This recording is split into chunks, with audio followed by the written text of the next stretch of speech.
Red Hook, before and after construction of the Brooklyn-Queens Expressway. Like many of the neighborhoods the BQE cut through, Red Hook was one of New York's melting pots, home to a diverse and immigrant working class. Construction of the BQE displaced thousands in Red Hook, and tens of thousands in total across the two boroughs. Built as part of Robert Moses' highway plans for New York, like so many of his projects, the BQE has left a legacy of divided communities and worsened traffic. It's now been 70 years since the highway was completed, and its age is showing. Now is the perfect time to reimagine the BQE and repair the damage it continues to inflict on the community.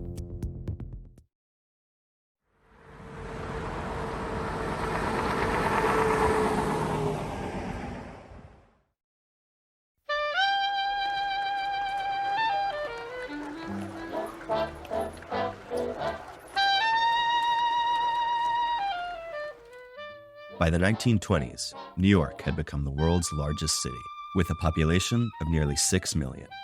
With nearly 2 million residents in Brooklyn alone, in 1920, the borough itself would have been the third largest city in the United States. The growing population was driven by massive waves of immigration to the city.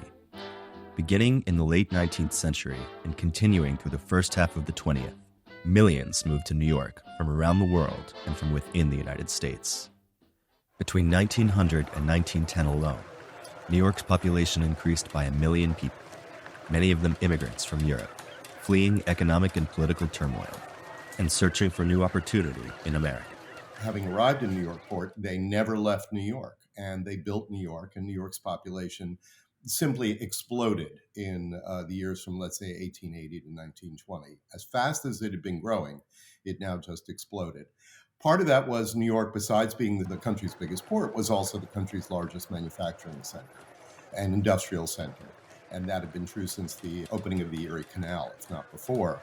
So that there were hundreds of thousands of jobs, and jobs that didn't require, by and large, didn't require language skills, which were manual labor, so could be done by people who didn't have very strong English, or no English at all in some cases. Ellis Island at its peak, I think its peak day saw something like 13 or 14,000 people come through in one 12-hour period. Simultaneously, in addition to international immigration through Ellis Island, hundreds of thousands more arrived from within the country, many of them arriving via rail from all parts of America. In particular, millions of Black Americans were moving to northern and western cities, escaping the rising violence of Jim Crow in the South. This massive movement of people in the first half of the 20th century became known as the Great Migration, and New York was the destination for more people than any place else, with hundreds of thousands making their new home in the city. The advent of affordable air travel also facilitated the increasing migration of Puerto Ricans and Dominicans to the city, as well as people from all over the world. My mom's experience, her journey as a single woman, to think how courageous to be able to leave behind her family. She was one of 9. At one point, she was sewing hats. This was, the highlight of her independence, because that truly allowed her to then start her journey of petitioning for her brothers who were waiting for the day where they would be able to land in America, in New York, the land of opportunity. Embodied in the words of Emma Lazarus, inscribed on the Statue of Liberty, early 20th century New York was one of the world's great safe havens, offering a home to millions seeking freedom from oppression, both from abroad and here in the United States. The city was an imperfect refuge. Many of the newcomers were met with hostility and discrimination, and the opportunities they sought often proved illusory in the rapidly changing economy. However, New York offered people the opportunity to build a new life and new communities, free from the obligations of the past.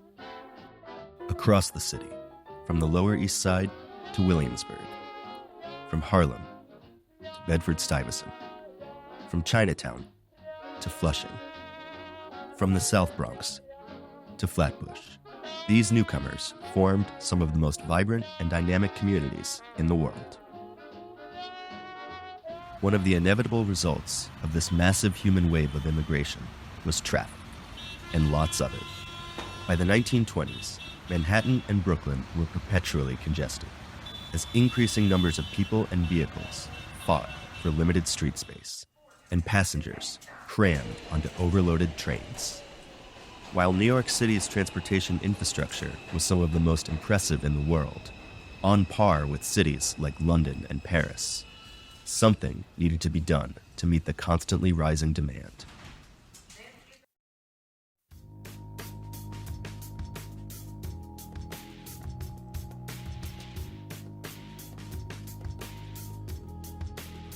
By 1929, the explosive population growth overwhelmed the city's existing transportation infrastructure, including the railroads, streetcar network, and subways.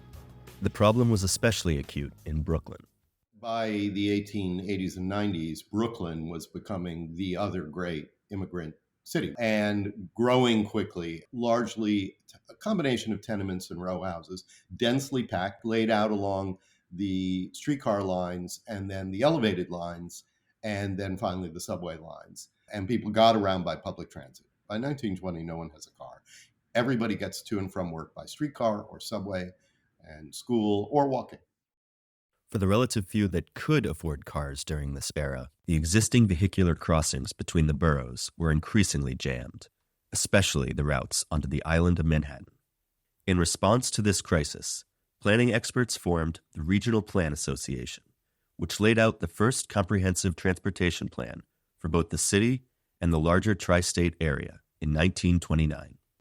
And the goal was to really enhance the region's quality of life as it relates to the environment, transportation, and housing, but thinking about it without the restriction of political boundaries. Planners were responding to a bunch of things in the 20s. You could think about where the country was at that time. You could think about the incorporation of New York City, different cities now becoming one. The arrival of new immigrants, right, which is a very recurring theme that we've seen time and time again, even today. And just the understanding that there needed to be more collaboration from a larger geography and thinking from that vantage point. Basically, they're going to create a regional plan that's going to think about the entire region of New York, including not only the city, but its whole surroundings, as a single unit. So they're going to think about the needs of the region. That's going to have dramatic consequences because outside New York, automobiles are a lot more important. In what is emerging as the suburbs of New York, automobile traffic is not marginal, it's central. Because of the increasing intensity of automobile traffic, the first regional plan called for what was referred to as a balanced transportation system, consisting of expanded roadways and a new limited access highway network for automobiles, complemented by a significantly expanded public transit network and regional rail system. New York's master builder, Robert Moses, had other plans. Moses had no intention of implementing the balanced system the RPA had recommended. He planned to build highways alone. Appointed by Mayor LaGuardia to be commissioner of the Parks Department in 1934, through intense politicking and behind-the-scenes deals, Moses was able to secure a series of other offices simultaneously, at times holding up to 12 titles. Because of the immense political power he had assembled for himself, for nearly 4 decades, Robert Moses had the final say on what did and didn't get built in the world's largest city. Among the positions Moses had assembled for himself was chairmanship of the Triborough Bridge and Tunnel Authority, named after one of Moses' largest projects to date, construction of the Triborough Bridge, which allowed cars and trucks to travel between the Bronx, Manhattan, and Queens. With state and federal funding, by the late 1930s, the TBTA had built and was operating several new interborough and river vehicle crossings. Tolls from these crossings flowed directly back to the TBTA, over which Moses had an iron grip. Because of this, Robert Caro notes in his biography of Robert Moses, The Power Broker, Moses was either indifferent or antagonistic to the subways and railroads, which would compete with his toll facilities, not only for users, but for city construction funds.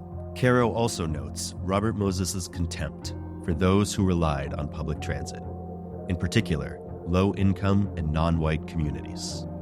For them, Robert Moses had no interest in providing adequate infrastructure. Why was Robert Moses so into the car and the truck?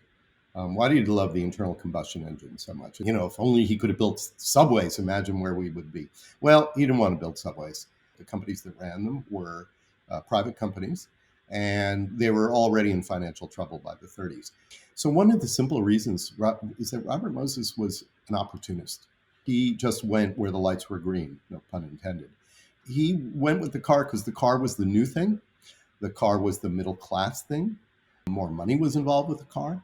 So yes, everybody took the subway, but the middle class had other ways of getting around, and the working class and poorer people did not. Obviously, with every new highway, there was more power. In the case of the toll roads, more money. The BQE didn't have tolls, but it fed the toll roads of, for example, the Triborough Bridge, where people were popping their dimes into the toll booth, and you brought more traffic, that's more money he had to play with. Backed by these toll revenues, Moses had near unilateral authority to issue bonds through the TBTA to fund future highway projects. TBTA bonds gave him a highly lucrative and stable source of funding, one which was independent from perpetually cash-strapped City Hall, and which he could direct entirely as he saw fit. Moses viewed highway construction as a means to increase the size of his own self-constructed empire, funneling more and more automobiles through his river crossings and further boosting toll revenue. He did so at the direct expense of those communities he held in contempt. Caro writes, Moses' denial of funds for the extension of mass transit into the suburbs meant that new homes and apartments there would be occupied only by families which could afford cars. The ultimate effect of this transportation policy would be to keep the city's poor trapped. They were in effect policies not only of transportation, but of ghettoization. We often talk about good neighborhoods and bad neighborhoods as though they are natural and inevitable, but those distinctions don't happen organically. Our policies and laws and practices make neighborhoods good or bad. And the nation's highway system and the system of highways that were built in New York City contributed to the concentration of race and poverty that we see. It created physical, psychological, and economic barriers that continue to persist to this day. The highway really became a powerful tool to ensure that some people and communities would benefit from economic investment and opportunity, while others remained in communities that were starved for economic opportunity. By the late 1930s, Moses had developed a series of highway master plans for the city, loosely adopting the RPA's recommendations. Within Brooklyn and Queens, the primary goals of his program was twofold. First, to push the suburban parkways and planned expressways he was building on Long Island further westward into the built-up section of the city. These extensions would connect to the existing and planned crossings into Manhattan, including a new connection Moses had long sought to be built between the southern tip of Manhattan and Brooklyn.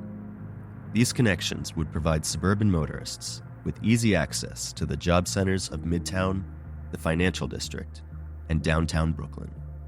His second goal was to provide a through route for commercial and truck traffic from the mainland to Long Island and points north that avoided the congested island of Manhattan. What is today known as I-278 would form a critical part of the network, tying together the river crossings to Manhattan and providing the backbone of the through route for trucks. Moses and city leaders were especially concerned with creating truck routes.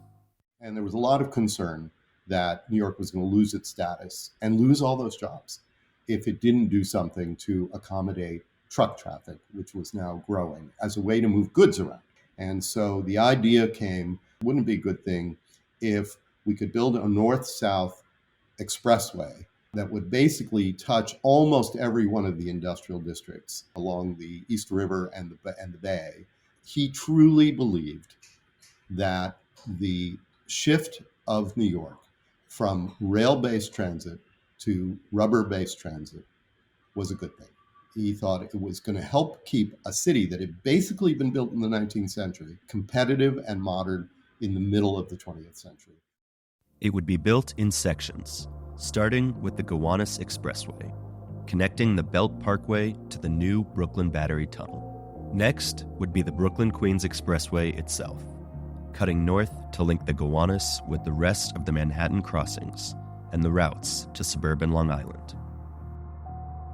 In order to build it, Moses would have to cut through dozens of neighborhoods in Brooklyn and Queens. Rather than routing the highway closer to the industrial waterfront, as community groups and some public officials were calling for, Moses planned to cut the highway through the heart of the two boroughs.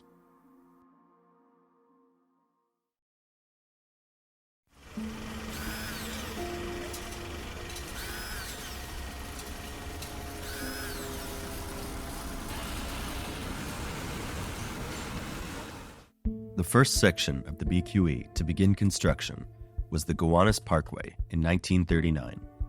The parkway cut through Sunset Park, at the time a residential neighborhood of working-class European immigrants and increasing numbers of Puerto Rican residents. The neighborhood was clustered around a commercial corridor running north-south along 3rd Avenue. Robert Caro writes in The Power Broker, "If 3rd Avenue was the heart of the neighborhood, Moses tore it out." To build the Gowanus, Moses repurposed the elevated subway line along 3rd for the highway, converting the corridor from a transit and pedestrian-oriented area into a maze of on- and off-ramps, perpetually drowning the area in pollution, noise, and shadow. Residents of Sunset Park pleaded with Moses to relocate the planned highway 1 block over on more industrial 2nd Avenue. Moses ignored the residents. Caro continues, "The construction of the Gowanus Parkway, laying a concrete slab on top of lively, bustling 3rd Avenue, buried the avenue in shadow. And when the parkway was completed, the avenue was cast forever into darkness and gloom, and its bustle and life were forever gone." North of Sunset Park, the highway continued into Red Hook. The elevated structure of the Gowanus Expressway rose higher to cross its namesake, the Gowanus Canal, before descending into Red Hook to connect to the Brooklyn Battery Tunnel, which had begun construction in 1940. Throughout its history, Red Hook had been a diverse, working-class neighborhood with large Italian and Irish populations and growing Black and Hispanic communities, many of them employed as dock workers at the nearby waterfront. The highway would form a wall across the neighborhood, with multiple levels connecting to both the tunnel to Manhattan and a flyover elevated structure to connect north to the planned BQE. This knot of highway ramps isolated the southern portion of Red Hook, including the recently constructed Red Hook Houses, the largest public housing project in Brooklyn. Red Hook was now surrounded on 3 sides by water and a 4th side by Robert Moses's highway. To reach the tunnel, the highway cut down Red Hook's central artery, Hamilton Avenue. The commercial corridor was obliterated by the highway. What was once the centerpiece of the neighborhood was now a dividing line. After the Gowanus was opened to traffic in 1941, further work on the BQE was slowed due to the United States' entry into World War II. After the war, in the late 1940s, work resumed, now in Queens, with construction starting on the first phase of the BQE itself. Moses routed the BQE through Maspeth and the Irish neighborhood of Laurel Hill, destroying much of the area. The highway continued south, incorporating the recently built Kosciuszko Bridge to cross Newtown Creek into Brooklyn. From there, the highway cut down Meeker Avenue in Greenpoint, known as Little Poland due to the large number of Polish immigrants. Continuing south of Meeker and heading into Williamsburg, for the first time during construction of the BQE, the highway would leave an existing corridor. Rather than widening an existing road as Moses had done with Meeker, 3rd, and Hamilton, Here, the BQE would cut mid-block through Williamsburg's dense network of apartment buildings and row houses. At the time, Williamsburg was one of New York's classic melting pot neighborhoods. It was home to a large population of Jewish immigrants from Eastern Europe, which had grown even larger during the war. It was also home to increasing numbers of Puerto Rican and Dominican residents, as well as Italian immigrants and African Americans. On the one hand, following the sort of opportunist line of thinking about him, he followed existing rights of way where he could because it was cheaper. So the answer in Bay Ridge was to basically run it along where there already was a elevated structure. There were no equivalents for the kind of path that he wanted north of downtown Brooklyn. So he was just going to have to cut the new road through existing dense mostly residential, some industrial developed areas where thousands of people lived, tens of thousands of people lived. And now we saw a different part of his personality come out, which was he had no hesitation in tearing down, forcing people out to build this road. If he was dealing with a relatively powerless immigrant population or working class population, he did not hesitate to just ram through and upend their lives. To bring the BQE south, Moses rammed the highway through Williamsburg, demolishing hundreds of buildings and displacing thousands. In The Power Broker, Caro writes, when Moses replied to protests about the hardships caused by his road-building programs, he generally replied that future generations would be grateful. It was the end that counted, not the means.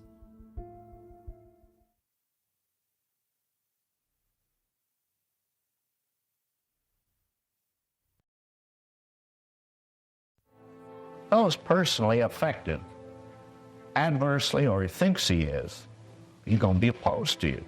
He don't want it fair. He doesn't want it done at all, or he wants it done somewhere else. He wants moved away. Now, he may be wrong. In more than half the cases, 3/4 of the case, he's wrong from his own point of view. What do you mean by that? I mean by that he doesn't know what's in his own interest. He isn't smart enough to visualize what you're going to do. By the end of the 1940s, Moses had made significant progress on the BQE, completing the Gowanus Expressway and the northern section through Brooklyn and Queens. Along the way, he had displaced thousands to build the highway.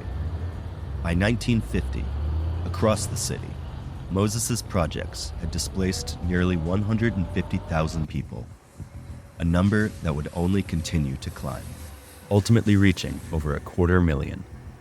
Caro writes, if the number of persons evicted for public works was eye-opening, so were certain of their characteristics. Their color, for example. Relative to the total population, a disproportionate number of them were Black or Puerto Rican.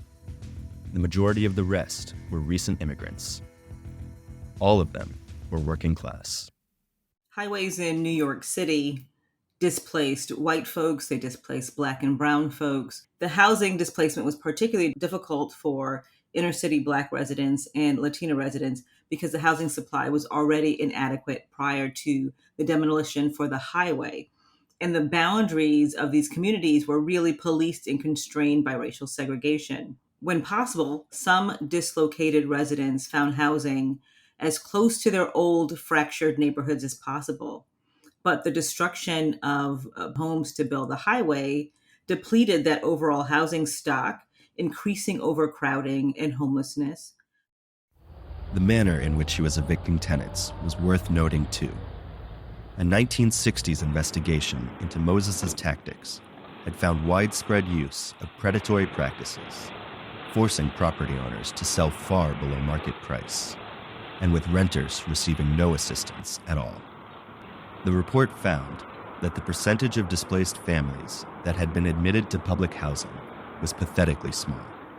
A lot of Black and brown families who were displaced were promised that the homes that were demolished for highway development and what was called slum clearance was going to be replaced with public housing. They would have new opportunities.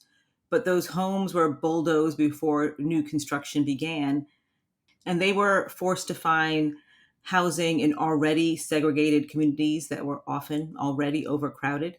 and they were forced to continue to build their lives in the shadow of the highway. Moses was not concerned. By 1950, he was committed to his highway program and to completing the final section of the BQE, despite the displacements, and despite another fact that was becoming increasingly obvious. Traffic was not improving. His expensive, destructive highways were not fulfilling their primary purpose. Moses' opposition to any mass transit expansions had forced more and more people into automobiles, making them reliant on his already overcrowded highways, worsening congestion. Outside of the city, he had actively blocked the inclusion of transit into any of his Long Island parkways and expressways, ensuring that all new growth would be sprawling and automobile-based, pouring even more cars onto the roads. Moses knew precisely what he was doing. In a 1945 speech before the Nassau Bar Association, which included most of the county's political leaders, Moses said, "Figure out what sort of people you want to attract into Nassau County. By that, I mean people of what standards, what income levels, and what capacity to contribute to the source of government." Long Island leaders were happy to oblige. Long Island is a leader in how they excluded Black people and using every tool available to them, layering it so that they could have racially exclusionary practices that led to segregated communities. So despite the traffic, Moses forged ahead. To tie his suburban network together within the city, the final link that remained on the BQE was the connection through the center of the borough itself. To bring the highway north from Red Hook, Moses went up Hicks Street, turning the previously mixed-use residential and commercial corridor into a 100-foot wide trench. While Red Hook was being divided by both the Gowanus and now the BQE, to the north, residents of wealthy Brooklyn Heights were alarmed at the plan to continue the massive highway north through the center of their neighborhood. Residents organized to produce an alternative plan, similar to the plans activists in other neighborhoods had proposed. The Brooklyn Heights plan pushed the highway out of the center of the neighborhood and to the more industrial waterfront. In Brooklyn Heights, the plan went a step further, proposing a pedestrian promenade on top of the highway to create additional park space and mitigate the highway's impact on the surrounding neighborhood.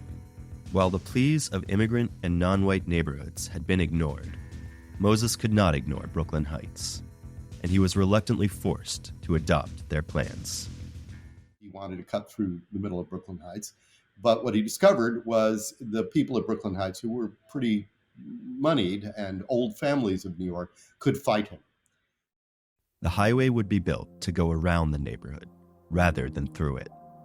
It would utilize complex engineering to make it as discreet as possible, with the promenade on top complementing the stately homes of Brooklyn Heights. This section of the BQE was open to traffic in 1954, along with the promenade. The famed Red Hook community activist Celia Cacace noted when it opened, "They got the promenade, and we got the shaft." North of the promenade, the BQE right-of-way veered back inland, plunging into downtown Brooklyn to connect to the Brooklyn and Manhattan bridges.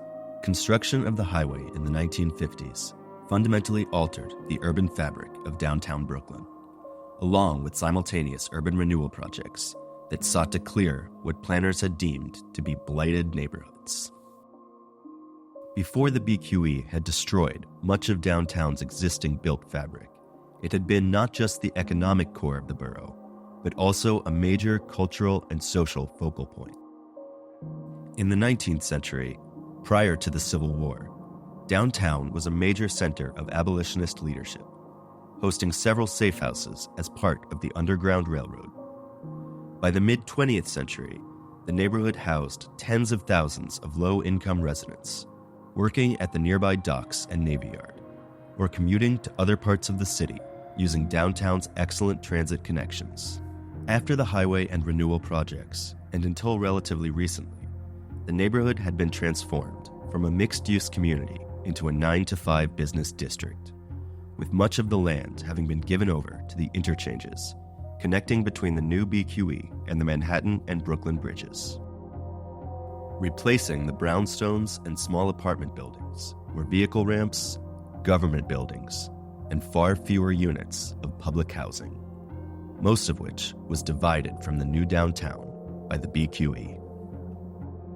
Despite Moses's claim that he was clearing blighted neighborhoods, today virtually the same housing in adjacent areas that survived now goes for millions of dollars, denying those who were displaced of the opportunity to build generational wealth through these investments. And when you rob a community widespread of their homes, you have really impacted the ability of those individuals, but the community more broadly, to be able to build wealth. In the United States, so much of wealth circles around the homes we own. After downtown, the BQE proceeded east from the Manhattan Bridge as a massive elevated structure through Fort Greene before diving back into a sunken trench through South Williamsburg, again cutting mid-block through the neighborhood as had been done on the existing Williamsburg section. Diana Reyna, former deputy Brooklyn Borough president and South Williamsburg resident, describes the highway's effect on her neighborhood. The Brooklyn-Queens Expressway, a 6-lane trench through the vibrant, historically immigrant neighborhood of South Williamsburg, or as we love to call it, Los Sures, the South Side. The BQE divided the once cohesive community, and the highway became a violent marker of territory. This final link connected the existing segments of the BQE, completing the highway after nearly 2 decades of construction.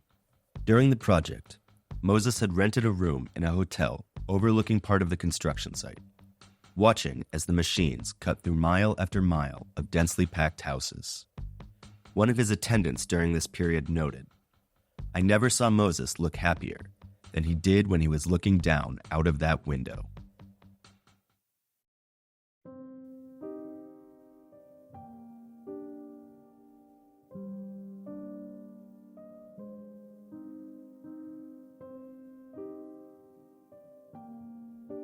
Shortly before its completion in 1964, the Gowanus Parkway and BQE had been merged to become Interstate 278.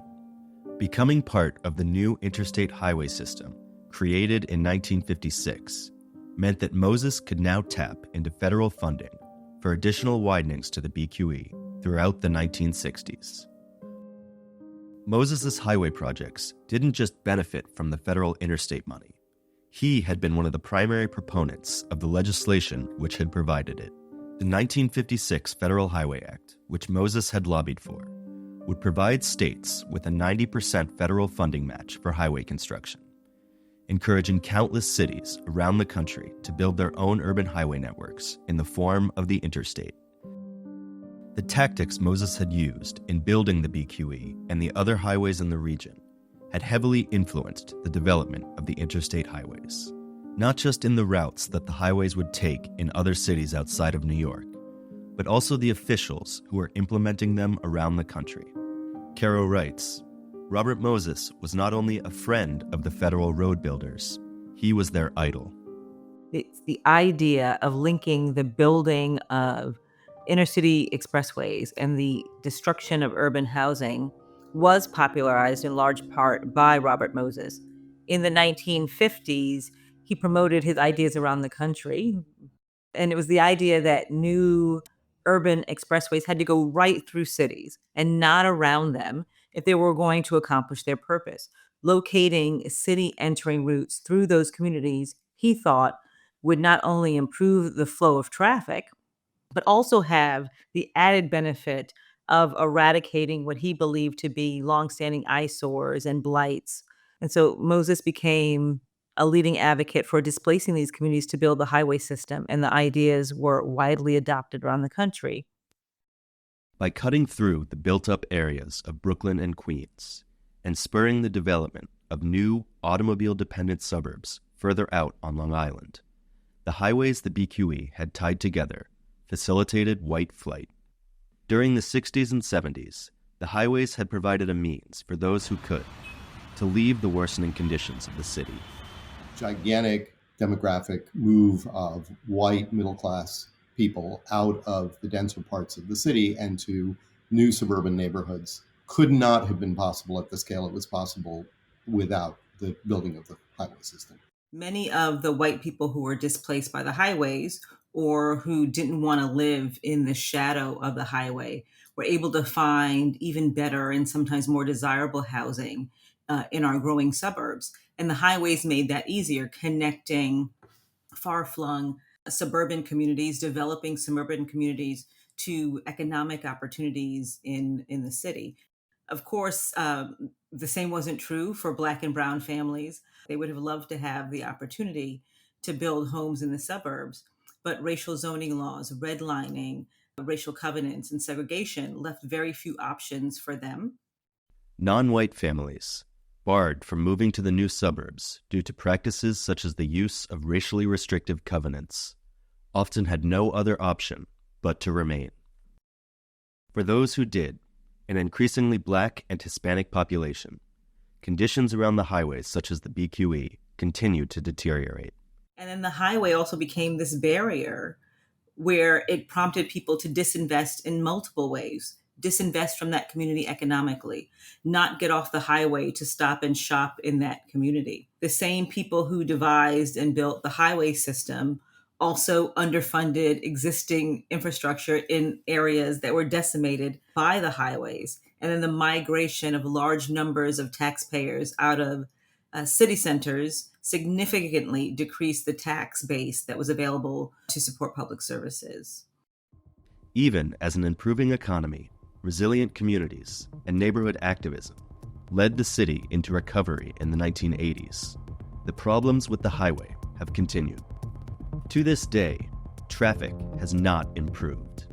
The BQE was essentially a prototype of the interstate, and it was not built to modern standards. Its winding route contributes to the congestion. The legacy of Moses's refusal to expand transit within the city has forced more potential subway and bus riders onto the BQE for local trips, mixing with the through traffic the highway had been designed for. Pollution from the traffic fills the air, contributing to increased asthma rates along the corridor. Noise from the highway inundates the surrounding neighborhoods, with those in apartments abutting the highway forced to deal with levels matching that of a vacuum cleaner. And for the neighborhoods like Red Hook that remain divided, the BQE continues to serve as a barrier, reducing the neighborhood's access to opportunity. Think about it, like, how do you get to Red Hook? The subway options are incredibly limited and far away. There isn't a direct way to get there. It's multiple buses, maybe it's a long bike ride. If you're walking to some parts of it, or similarly to Sunset Park, you come across this huge elevated structure that essentially feels like you've gone from night to day. Decades later, the structure of the highway itself is crumbling. Portions of the highway were strengthened throughout the 80s, but much of it remains in its original form. The complex triple cantilever structure that Robert Moses had used to reduce the highway's footprint in Brooklyn Heights is facing the most urgent issues. The structure, which supports the Brooklyn Heights promenade on top, is in dire need of repair. Deferred maintenance has had a very serious impact on the BQE. The biggest challenge is the triple cantilever structure. We haven't really been able to crack open that structure since it was built. So we have a sense of what's in there, but in terms of major repair, that hasn't really happened. The second challenge is the roadway itself looks very different throughout the corridor, right? It could be the cantilever, it could be elevated, it could be in a trench. Unfortunately, when we disinvest or deprioritize investments in our infrastructure, there will come a day where we all pay for it. These are only some of the issues that the community continues to contend with. In the wake of these injustices, over the past decades, local leaders have organized to advocate for improving the BQE and reducing the impact the highway continues to have on their neighborhoods. With their leadership and political will from elected officials, 6 decades after Robert Moses completed the highway, now is the time to begin to reconnect the communities divided by the BQE and others like it.